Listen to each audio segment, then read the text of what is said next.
Press record.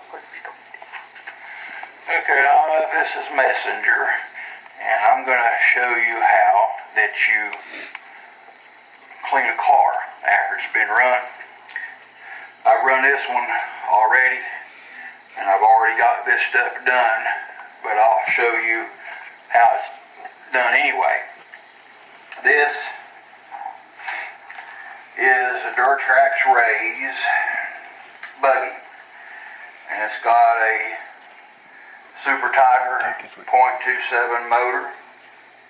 Of course, here's a fuel tank, the shock towers and the shocks. Here's where the receiver's at. Of course, you can tell that by the antenna and the batteries. Well, anyway, let's say this car has been run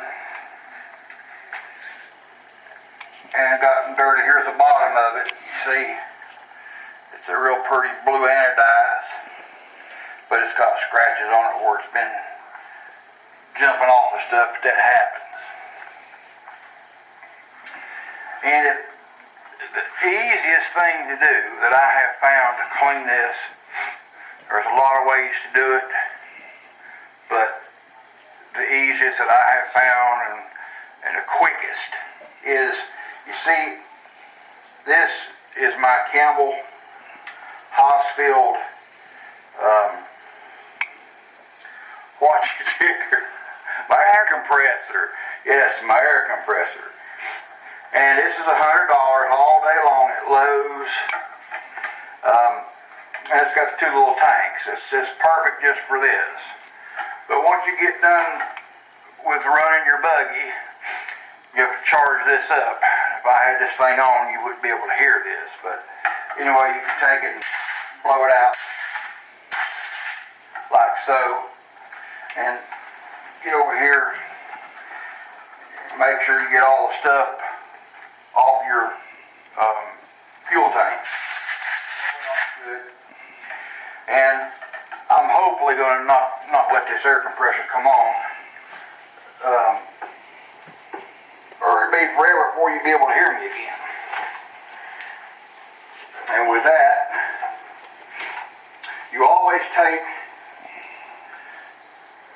this like this to the field with you. This is my Durtrax temperature gauge. You can push it on and then see it'll measure your temperature. But you always want to keep your engine at 270 degrees or below. And if it's above 270, it means you need to richen up your fuel mixture, which is turning counterclockwise. And if it's, say below 190, then you need to richen it, turn it to the right. But after you come in and you blow it all off, then this is your trusty little wrench. You can undo your glow plug. Make sure, the reason I do that is to make sure that glow plug is up in that wrench, and it has a little copper washer.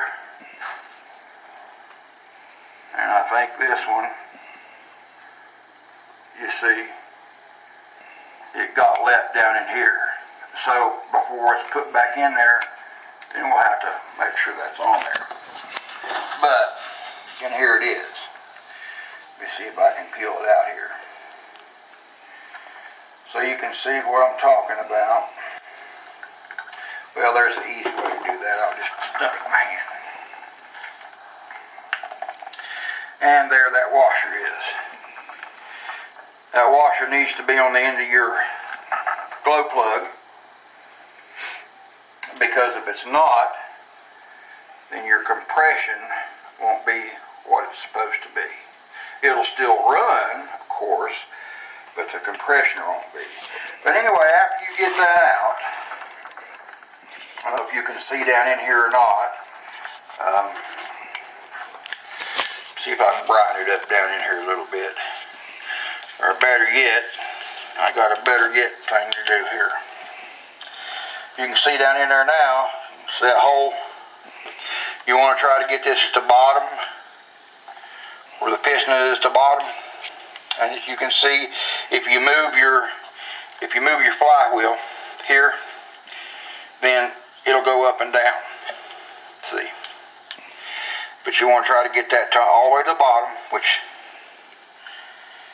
that looks like, let me look here a minute. Right there it is. It's all the way at the bottom, see? And they want you to take and get after-run oil, but you don't have to.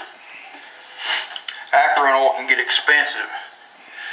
But you can get this at Walmart or any hardware store, WD-40. You know, it's relatively inexpensive. You got a lot of oil in here that you can use for a lot of different runs. But when you get done, you just put that the straw of that right down into the cylinder, and you just give it a squirt or two. And once you give it a squirt or two, and you pull that a few times, and that lubricates the cylinder with the oil. And if there's any access, you can turn your buggy upside down like so.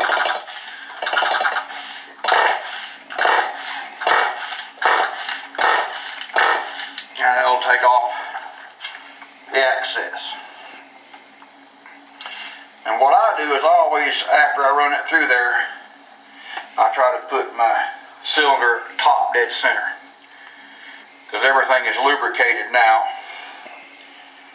And so I'll put my glow plug back in there, and you got to be careful that you don't strip the threads, because if you stripped them, you'd have to buy a new sleeve to put in the motor or a new motor, and that can get quite expensive.